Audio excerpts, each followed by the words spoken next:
Hello everyone and welcome to only IAS. स्वागत है आपका 6 जुलाई के प्रीलिम बूस्टर न्यूज़ डिस्कशन में। आज का पहला आर्टिकल बात करता है चेन कुरिंजी के बारे में। तो अगर आपसे पूछा जाए कि चेन कुरिंजी क्या है, क्या कोई इंसेक्ट है, क्या कोई एयरक्राफ्ट है, नहीं, तो ये एक ट्री है जो ट्री लगातार घटता जा रहा है। जहाँ पर ये मिलता था, हमें कहाँ मिलता था ये, तो अगस्त्यमलय बायोस्फीयर रिजर्व जो है वहाँ को लेकर ये एंडेमिक था कि वहाँ पर इसको प्रमुख रूप से पाया जाता था, वहाँ ये ग्रो करता था।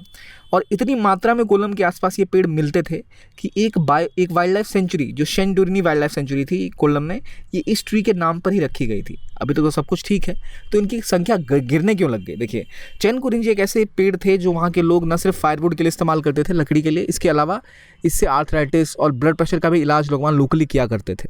तो बड़ा महत्वपूर्ण पेड़ है ये, इतना महत्वपूर्ण है कि एक पूरी वाइल्ड लाइफ सेंचुरी जो कि शेंडुरनी वाइल्ड लाइफ सेंचुरी है, इसके नाम के ऊपर रखी गई है। कहाँ पर मिलता है, कहाँ को लेकर एंडेमिक है। एंडेमिक मतलब जिस इलाके में कोई चीज़ ज़्यादा मिले, जिस इलाके में सीमित हो उसकी मेनली जो पॉपुलेशन है, तो कहते हैं this is endemic to this place. तो ये एंडेमिक है अगस्त्यमलय बायोस्फीयर रिजर्व के लिए। यह है चेन कुरिंजी ट्री और इसकी संख्या घटती हुई दिख रही है। इसका मतलब क्लाइमेट चेंज का प्रभाव इस इलाके में बहुत ज़्यादा हो रहा है, जिसकी वजह से ऐसे पेड़ अब गायब हो रहे हैं। तो इंपॉर्टेंट है कि हम अपनी एडेप्शन और मिटिगेशन स्ट्रेटजीज को चेंज करें ताकि हम ढंग से क्लाइमेट चेंज से लड़ पाएँ और ऐसे इंपॉर्टेंट पेड़ों को और ना खोएं। ठीक है, आगे बढ़ने से पहले एक इंपॉर्टेंट न्यूज़ आपके लिए कि प्रारंभ का जो हमारा ऑफलाइन था बैच, वो अब ऑनलाइन भी हो चुका है। आपको एक प्रोग्राम ऑनलाइन ऑफलाइन दोनों एरियाज़ में मिलेगा, जिसमें हमने कोशिश करी है कि आपकी प्रिपरेशन चल रही है और आपको लग रहा है आपको रिक्वायरमेंट है गाइडेंस की, सपोर्ट की, चाहे प्रीलिम्स हो, मेंस हो, इंटरव्यू हो, किसी भी स्टेज के लिए हो, उन सभी स्टेजेस के लिए आपको ये शेड्यूल हेल्प करेगा।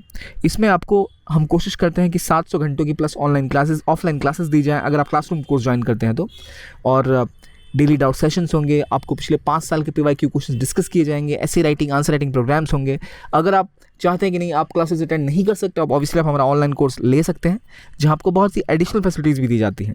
ओवरऑल अगर आप ये कोर्स लेते हैं तो साथ में आपको NCERT के video lectures, extra marks, booster topics, weekly current affairs, weekly doubt clearing sessions और ख़ास बात एक डेडिकेटेड मेंटरशिप मिलती है, जो अगर आप कहीं फंसा हुआ महसूस करते हैं कि अब आगे कैसे बढ़ा जाए, आप कहीं कंफ्यूज सा महसूस करते हैं, तो उन चीज़ों में आपकी हेल्प करती है।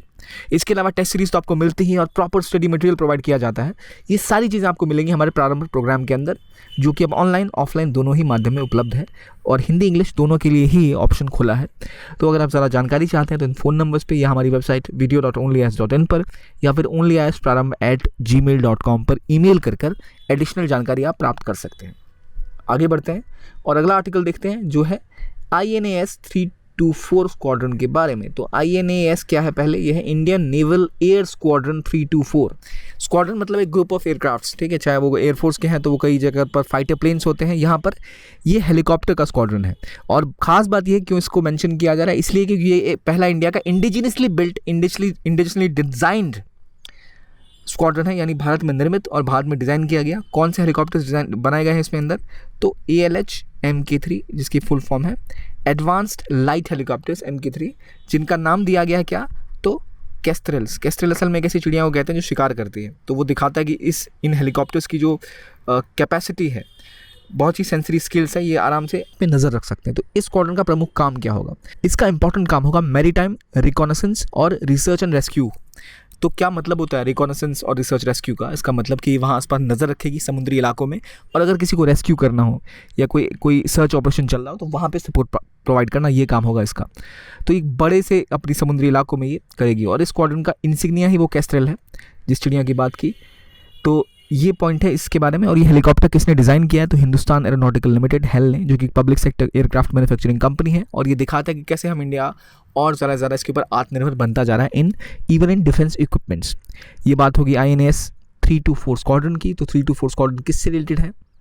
क्या एयरफोर्स से रिलेटेड है? क्या इसमें एयर जेट्स यूज़ होते हैं या क्या है? इसकी क्लैरिटी आपको मिल गई होगी। अगला न्यूज़ आर्टिकल बात करता है अल्लूरी सीतारामा राजू के बारे में, जिनकी 125th बर्थ एनिवर्सरी मनाई जा रही है। और प्राइम मिनिस्टर ने भी इसके लिए एक सेलिब्रेशन एनिवर्सरी लॉन्च की। कहाँ पर? तो आंध्र प्रदेश में। अल्लूरी सीताराम राजू जो थे, इन्होंने बड़ा रोल निभाया था अंग्रेज़ों के खिलाफ लड़ने में। ये एक ट्राइबल ग्रुप्स के लीडर की तरह माने जाते थे।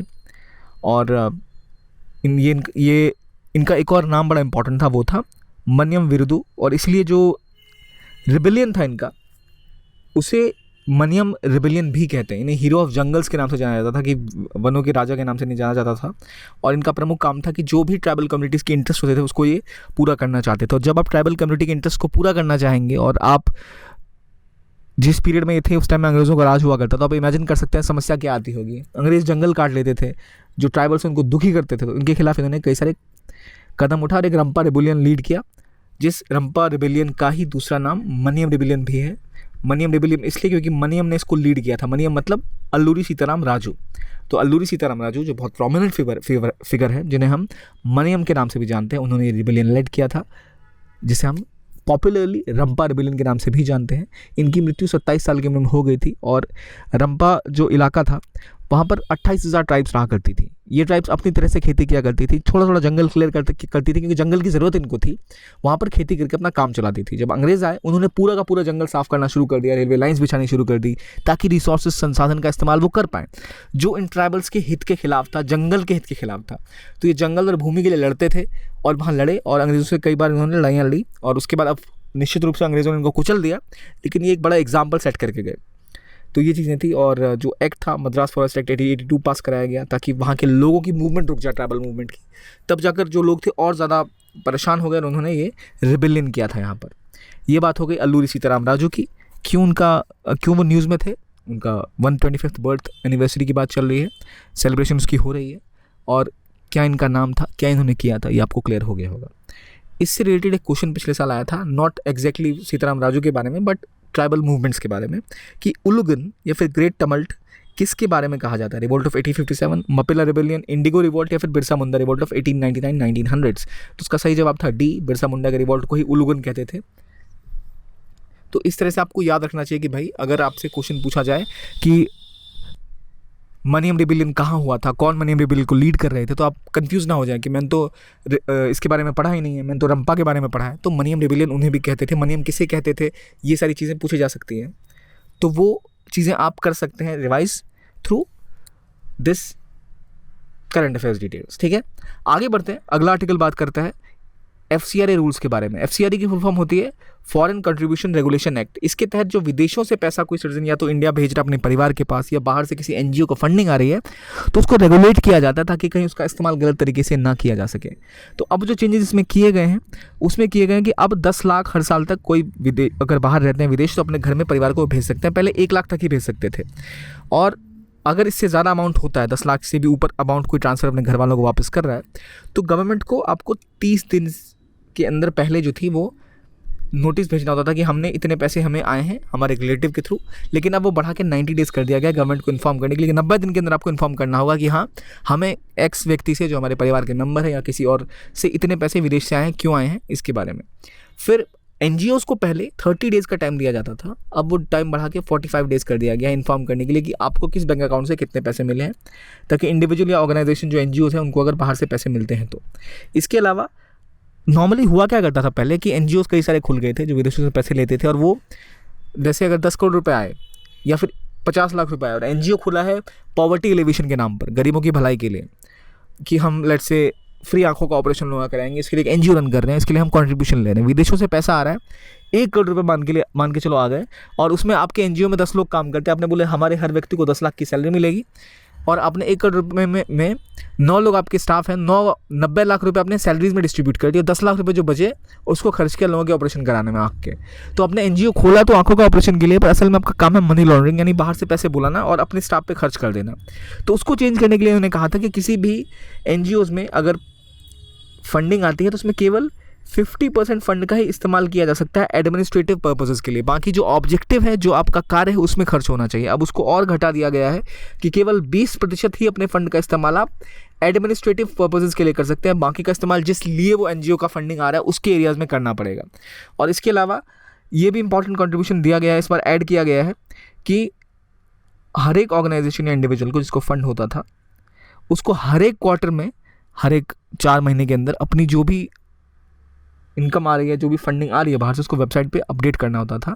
अब ये रूल हट गया है, यानी उनको अब एक बार में ही साल में अपने वेबसाइट पर शायद अपडेट करना होगा।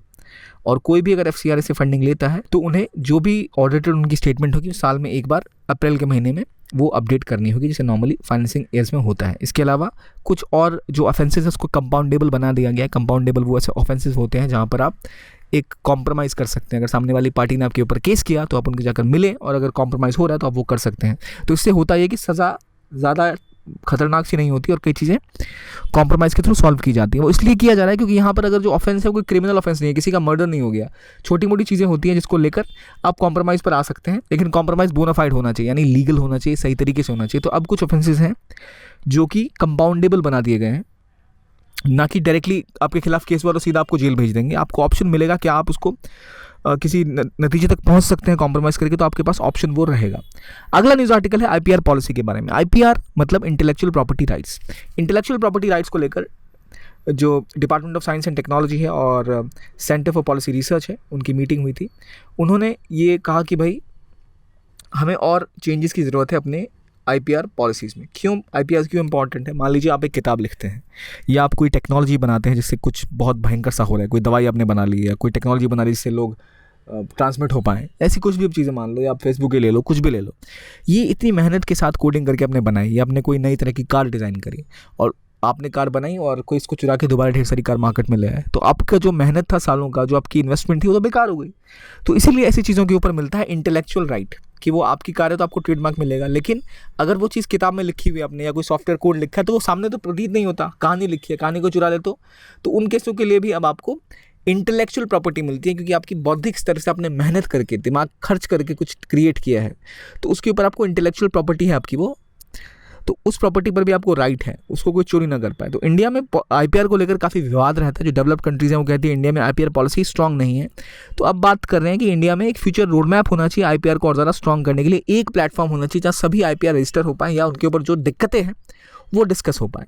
आईपीआर का अब जो नई पॉलिसी की बात की गई है उसमें ये बोला गया कि इंस्टीट्यूशनल मैकेनिज्म होना चाहिए ताकि ढंग से इंप्लीमेंट हो पाए, मॉनिटर हो पाए और रिव्यू हो पाए, ताकि जो दुनिया भर में प्रैक्टिसेस हैं, डब्ल्यूटीओ एग्रीमेंट में जैसे बातें चल रही हैं, कैसे हमें सेफ्टी करनी चाहिए, कैसे बचाना चाहिए आईपीआर को, ताकि लोग और ज़्यादा इंसेंटिवाइज हो पाए। मान लीजिए आपने कुछ मेहनत करके लिखा, कुछ बनाया, आपने उसका आईपीआर फाइल किया, फिर किसी कंपनी को आईपीआर बेचा, आपको करोड़ों रुपए मिले या लाखों रुपए मिले, तो आप उत्साहित होंगे कि हाँ चलो भाई, मेरी मेहनत से जो मैंने किया इन्वेस्टमेंट वो दुनिया भर में फैलाया, मैंने उसको बेचा या मुझे प्रॉफिट हुए, तो आप और मेहनत करेंगे। लेकिन अगर आपको पता चले कि आप मेहनत करके कुछ बनाया और वो चोरी हो जाए और सब उसको बनाने लग गए मुफ्त में चोरी करके, तो लोग इन्वेस्ट करेंगे ही नहीं। इसलिए आईपीआर की प्रोटेक्शन बड़ी इंपॉर्टेंट है फॉर इनोवेशन।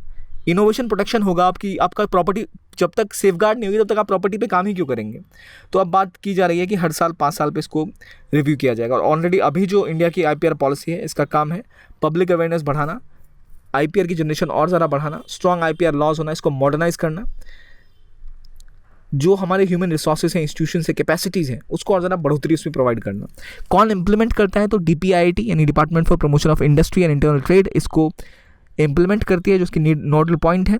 और जो प्लान ऑफ एक्शन है वो रहता है मिनिस्ट्रीज और डिपार्टमेंट के साथ। आखिर ये क्या बात है, क्यों आखिर ऐसा होता है कि जो चेंजेस लेने हैं वो ऑब्वियसली डीपीआईटी ज़्यादा नहीं लेती, वो इम्प्लीमेंटेशन का काम करती है। चेंजेस मिनिस्ट्री लेवल पे आते हैं, इसके लिए पॉलिसी डॉक्यूमेंट्स आते हैं। तो ये बात हो गई आईपीआर लॉज के बारे में।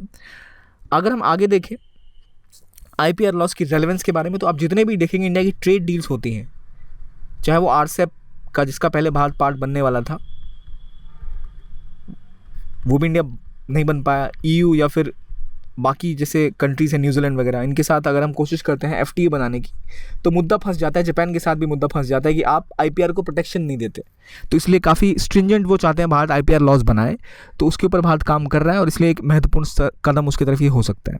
फिर एक बात आई है TiHAN test bed for autonomous navigation के बारे में। तिहान असल में जिसकी फुल फॉर्म में technology innovation hub on autonomous navigation, ये आईआईटी हैदराबाद का एक इनिशिएटिव है। इसके तहत इन्होंने एक टेस्ट बेड बनाया है। टेस्ट बेड मतलब वो जगह होती है जहाँ पर आप टेस्टिंग करते हैं किसी चीज़ की। वहाँ पर आप चेक कर सकते हैं कि भाई आपने कुछ डेवलप किया, मान लो आपने कोई टेक्नोलॉजी बनाई है, वो किसी एक पर्टिकुलर मशीन पे काम करती है, मशीन करोड़ों की आती है, हर आदमी 2 करोड़ की मशीन तो खरीद नहीं सकता, तो उनके लिए टेस्ट बेड बनाया जाता है कि यहाँ आओ, यहाँ पर आप टेस्ट करो। अगर आप एयरक्राफ्ट मैन्युफैक्चर कर रहे हो, एयरक्राफ्ट टेक्नोलॉजी पे काम कर रहे हो, तो हर साल एक नया जहाज़ तो बनाओगे नहीं टेस्ट करने के लिए, नहीं तो सारे प्लेन गिर जाएंगे आपके, अरबों का लॉस तो आपको टेस्टिंग में लग जाएगा। तो उसके लिए एक टेस्ट बेड बनाया जाता है जहाँ आप जाके सब कुछ टेस्ट करते हो, ठीक है। उसी प्रकार से हर एक चीज़ के लिए, चाहे टेक्नोलॉजी हो, सॉफ्टवेयर हो, हर चीज़ के लिए टेस्ट बेड बनाया जाए। तो तिहान टेस्ट बेड बनाया गया किस लिए? To work on autonomous navigation, ताकि खुद से गाड़ियाँ काम कर सकें unmanned ground and aerial vehicles के लिए, जैसे ड्रोन्स की बात हो गई या फिर कारें हो गई जो डेवलप की जा रही हैं, बिना ऑटो पायलट टाइप आप रन कर पाएँ अपनी गाड़ियों को या ड्रोन्स को, उसके लिए काम किया जा रहा है। तो ये एक real time cyber physical system है जिसका इस्तेमाल करके आप यूएवीज या ग्राउंड सरफेस व्हीकल्स जो होते हैं, गाड़ियाँ होती हैं, उनको आप बना पाएंगे इस डेकेड में। इसे रिकॉग्नाइज किया गया है scientific industrial research organisation by department of scientific and industrial research. ये पहला एक ऐसा फ्यूचरिस्टिक ऑटोनमस नेविगेशन फैसिलिटी है जो डेवलप की गई है, किस लिए, ताकि इस एरिया पे काम हो सके। एक प्लेटफॉर्म बनाया गया हाई क्वालिटी रिसर्च के लिए, जिसमें नेशनल और अलग तरह के लोग आके काम कर पाए। ठीक है, ये बात थी तिहान की। तिहान के बाद जो इंपॉर्टेंट आर्टिकल है वो बात करता है इंडिया EU ट्रेड और इन्वेस्टमेंट एग्रीमेंट्स के बारे में। इंडिया और EU काफ़ी टाइम से कोशिश कर रहे हैं कि हम ट्रेड करें, और अभी दोनों का जो बायलैटरल ट्रेड है वो 100 बिलियन से ज़्यादा का है, लेकिन इनके बीच में FTA की बातें 2013 से रुकी हुई हैं। इसके रुकने के पीछे कारण ये है कि वो चाहते हैं भारत में लेबर लॉज में बदलाव करे, उनके गुड्स को और ज़्यादा एक्सेस दे, IPR लॉज को और स्ट्रॉन्ग बनाए। इसके अलावा इंडिया को दिक्कत ये है यूरोप से कि वो नॉन टैरिफ बैरियर्स हटाए। नॉन टैरिफ बैरियर्स कैसे, एक होते हैं सैनिटरी और फाइटो सैनिटरी मेजर्स, कि वो किसी भी चीज़ के इम्पोर्ट या एक्सपोर्ट को रोक देते हैं भारत से, कहते हैं कि भाई इसमें पेस्टिसाइड यूज़ हुआ है या इसमें पॉल्यूशन की मात्रा ज़्यादा है। कभी कभी वो सही भी होता है, पर अक्सर देखा जाता है कि वो एक तरीका होता है ताकि इंडिया की चीज़ें रुक जाएं, क्योंकि वही क्रॉप आप इंडिया से अलाउ नहीं करते, पाकिस्तान या बांग्लादेश से अलाउ कर देते हैं। तो इन सभी चीज़ों को लेकर विवाद है। और बाकी टॉक्स जो रुकी हुई हैं वो हैं कस्टम ड्यूटी कितनी मिलेगी ऑटोमोबाइल्स पे, स्पिरिट्स पे, यानी शराब पे। और इंडिया को चाहिए कि लोगों को मूवमेंट होनी चाहिए, प्रोफेशनल अगर कोई है तो वो इंडिया से यूरोप जा पाए। जो यूरोप वाले चाहते नहीं है ज़्यादा इंडिया से आए, क्योंकि भाई उनकी भी जॉब सेफगार्ड उनको करनी है। और इंडिया को दिक्कत है कि अगर ऑटोमोबाइल्स यूरोप से इंडिया आने लग जाए बिना किसी कस्टम ड्यूटी के, तो भारत में जो मैन्युफैक्चरिंग हब है, इतनी कारें जो बनती है वो कंपनियां इंडिया में ना बना के यूरोप में ही बनाना शुरू कर देंगे। तो ये सभी चीज़ें जहाँ पर चीज़ें अटकी हुई हैं, अब दोबारा रिज्यूम हुई है बातें, ताकि एक बैलेंस्ड और कॉम्प्रिहेंसिव ट्रेड पैक्ट बन पाए। इसके अलावा जो अभी प्रेजेंट आप देखें तो एक बायलैटरल ट्रेड $116.36 बिलियन का बायलैटरल ट्रेड है, और इंडिया का second largest partner after US अभी EU है। और EU is the second largest destination for Indian exports as well. बहुत सारा एक्सपोर्ट इंडिया से वहाँ होता है, तो काफ़ी इंपॉर्टेंट मार्केट है इंडिया के लिए, जहाँ पे काफ़ी ग्रोथ की और संभावनाएं हैं। तो इसके ऊपर अभी बातें चल रही हैं। अगला आर्टिकल बात करता है कराकल पाकिस्तान के बारे में। कराकल पाकिस्तान, अगर हम इसे ऐसे प्रोनाउंस करें तो ये असल में एक जगह है, उज़्बेकिस्तान का एक देश, जहाँ पर जो सेंट्रल एशिया में उज़्बेकिस्तान ये देश है। यहाँ पर ये रीजन है कराकलिस्तान, ये अरल सी के आसपास मिलता है, ये रहा वो इलाका। ये शुरू से ही, जब ये पूरा सेंट्रल एशिया का पार्ट, जैसे अब तुर्कमेनिस्तान, उज़्बेकिस्तान, कजाकिस्तान, किर्गिस्तान, ये पूरा इलाका जो है अफगानिस्तान से ऊपर, जब आप देखें इंडियन मैप में, ये सारा पहले USSR का पार्ट हुआ करता था। जब ये इलाका USSR का पार्ट भी था, तब भी ये जो रीजन था कराकल पाकिस्तान का, इसको ऑटोनमस रीजन का ऑप्शन दिया गया था। इसकी कुछ स्वायत्ता थी, कुछ ये खुद से अपने हिसाब से काम करते थे। क्यों? क्योंकि ये कल्चरली काफ़ी डिफरेंट है उज़्बेकिस्तान की बाकी जो पॉपुलेशन है उसके मुकाबले। तो ये एक एथनिक माइनॉरिटी ग्रुप है, अराउंड 20 लाख लोगों का, यानी 2 मिलियन पीपल का ये एक एथनिकली माइनॉरिटी ग्रुप है, जो कि उज़्बेकिस्तान के अंदर ही है, पर इनका एक डिस्टिंक्ट कल्चर था। इनकी जो लैंग्वेज है प्राइमरी टर्किक लैंग्वेज है, कराकलपक, और कज़ाक से थोड़ी मिलती जुलती है। याद रखिए ये देश उज़्बेकिस्तान में, लेकिन इनकी जो लैंग्वेज है थोड़ी बहुत कज़ाकिस्तान से मिलती है, लेकिन फिर भी अलग है। कज़ाकिस्तान जैसी थोड़ी बहुत देखने में मिलेगी, क्योंकि टर्किश आइडेंटिटी है दोनों की, पर है अलग। तो उनको ऑटोनॉमी शुरू से दी हुई थी, तो बीच में यहाँ पे थोड़े दंगे हुए हैं, काफ़ी लोगों के जाने चले गए यहाँ पर। और ये चीज़ आपको ये पता होना चाहिए कि भाई कहाँ की बात हो रही है। कराकल पाकिस्तान क्या कोई वेटलैंड साइट है या इंडिया की लोकेशन है? तो नहीं, ये असल में उज़्बेकिस्तान का एक ऑटोनमस रीजन है।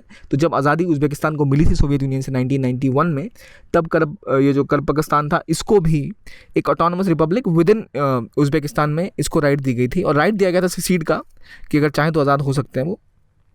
लेकिन अभी प्रेजेंटली ये उन्हीं का पार्ट है, और विवाद है किस बात पर? विवाद है उनकी जो स्वायत्ता थी, जो उनको अधिकार दिए गए थे, उसको राइट्स को पूरा करने के ऊपर में। तो यहाँ भी कुछ विवाद चल रहा है। कौन सी जगह? कराकल पाकिस्तान कहाँ पर है? उज़्बेकिस्तान में। ठीक है, आगे बढ़ते हैं। अगला आर्टिकल बात करता है नायरोबी फ्लाइज के बारे में। नायरोबी फ्लाइज असल में कुछ मक्खियाँ हैं, फ्लाइज मतलब मक्खी होती है, जो कि हाल में ईस्ट सिक्किम में कई लोगों ने इसने नुकसान पहुँचाया, स्किन इन्फेक्शन देखे गए हैं। तो असल में ये मक्खी, इन्हें केनियन फ्लाइज या ड्रैगन बग्स भी कहते हैं। और जहाँ भी कहीं पर बहुत ज़्यादा लाइट होती है तो ये वहाँ खींचे चले आते हैं। और ये हालांकि नॉर्मली काटते नहीं है लोगों को, पर ये स्किन से टच में आके एक लिक्विड छोड़ते हैं, जिसकी वजह से आपके स्किन में रैशेस हो जाते हैं, इरिटेशन होती है। और हालांकि 1-2 हफ्तों में ठीक हो जाता है, पर ये काफ़ी ज़्यादा देखने में भयावह लगता है स्किन के ऊपर जब ऐसा होता है। तो क्योंकि नायरोबी फ्लाइज न्यूज़ में थे, तो नायरोबी फ्लाइज कहाँ होते हैं? अफ्रीका में नहीं मिल रहे अभी, ये सिक्किम में मिलते हैं, और वहाँ भी मिलते हैं, पर वहाँ की ओरिजिन है। और इसको लेकर कई सारे आउटब्रेक हुए ईस्ट अफ्रीका में, पहले कई देशों में फैल चुका है ये। तो क्या था ये? नायरोबी फ्लाइज, यानी मक्खियाँ जो नायरोबी फ्लाइज के नाम से जानी जाती हैं। जो चीज़ हमने आज डिस्कस करी, चेनकुरिंजी क्या है भाई? Endemic to north east India है या कहीं और को लेकर एंडेमिक है? तो गलत जवाब है। ये एंडेमिक है जो हमने पढ़ा अगस्त्यमला बायोस्फीयर रिजर्व को लेकर, वहाँ पर ये एंडेमिक है, वहाँ पाया जाता है। फिर एडवांस लाइट हेलीकॉप्टर मैन्युफैक्चर कर रहा है आर्मर्ड व्हीकल्स निगम लिमिटेड, गलत। कौन कर रहा है इसको? HAL।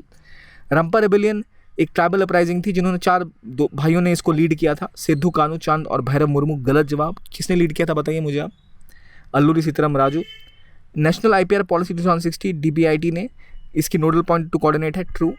तिहान test bed for autonomous navigation, पहला ऑटोनमस नेविगेशन फैसिलिटी है to develop unmanned terrestrial and vehicle. हमने पढ़ा, बिल्कुल हाँ, ये सही जवाब है। तो ये थे आज के क्वेश्चंस, ये थे आज के न्यूज़ आर्टिकल्स। आई थिंक आपको अच्छा लगा हो। Thank you very much and keep on watching only IAS।